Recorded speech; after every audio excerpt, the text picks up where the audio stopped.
பண்டிகை காலத்தில் கண்டிப்பாக உங்கள் ஏரியாலையும் இந்த மாதிரி கடையை பார்த்துருப்பீங்களே, எது எடுத்தாலும் ரூ. 20, எது எடுத்தாலும் ரூ. 30 அப்படின்னு போட்டிருப்பாங்களே, அந்த மாதிரி கடை தான் இப்போ நான் உங்களுக்கு காமிச்சிட்ருக்கேன். இப்போ பார்த்தீங்கன்னா பிளாஸ்டிக் ஐட்டம்லேருந்து ஸ்டீல் ஐட்டம்ஸில் வரைக்கும் ஒரு சில ஐட்டம்ஸ் பார்த்தீங்கன்னா எது எடுத்தாலும் ரூ. 20 போட்டிருக்காங்க. ஒரு சில ஐட்டம்ஸ் பார்த்தீங்கன்னா எது எடுத்தாலும் ரூ. 30 போட்டிருக்காங்க. இதெல்லாம் காட்டுறேன் பாருங்களேன். இந்த குட்டி குட்டி மரம் அந்த மாதிரிலாம் பிளாஸ்டிக் ஐட்டம்ஸில் இருந்துச்சு, குட்டி குட்டி கிண்ணெல்லாம் இருந்துச்சு. அது போக இந்த மாதிரி பேண்ட் வெரைட்டிஸ்லாம் எக்கச்சக்கமாக இருந்துச்சுங்க. எது எடுத்தாலும் ரூ. 20 30 நிறைய வெரைட்டிஸ் போட்டிருந்தாங்க. முக்கியமாக நான் வாங்கினது என்னென்னு பார்த்தீங்கன்னா இந்த பொட்டு வெரைட்டி தாங்க. இந்த பிந்தி வெரைட்டிஸ் நிறைய இருந்துச்சுங்க. ஸ்டிக்கர் பொட்டு வெரைட்டிஸ் அது பார்த்திங்கன்னா நிறையா ஷேப்ஸில் ஸ்டோன்ஸ் வச்சு அந்த மாதிரி ரொம்ப அழகாக இருந்துச்சு. ஃபுல் இதுவும் ரோவும் அதே மாதிரி ஸ்டிக்கர் பொட்டாகவே வச்சுருந்தாங்க. நிறையா ஷேப்பில் அழகழகாக டிசைனில் இருந்துச்சு. இதெல்லாம் வாங்க வேண்டிய பொருள் தான் சொல்லுவேன். ரூ. 20 ஏன்னா அது ஃபுல் பெரிய ரோல்லையே இருந்துச்சுங்க. ரூ. 20 அது பார்த்திங்கன்னா குட்டி குட்டி சீப்பு, பாக்கெட் சீப்ஸ் எல்லாமே வச்சுருந்தாங்க.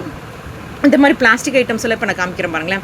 அதுவுமே பார்த்தீங்கன்னா ஒரு சில ஐட்டம்ஸ்லாம் பார்த்தீங்கன்னா இது இடத்துல ரூ. 20 போட்டிருந்தாங்க. இந்த மாதிரி பேண்ட் வெரைட்டிஸும் போட்டிருந்தாங்க. அந்த மாதிரி உங்கள் ஏரியாவில் இந்த மாதிரி எது வாங்கினீங்க ரூ. 20 சொல்லி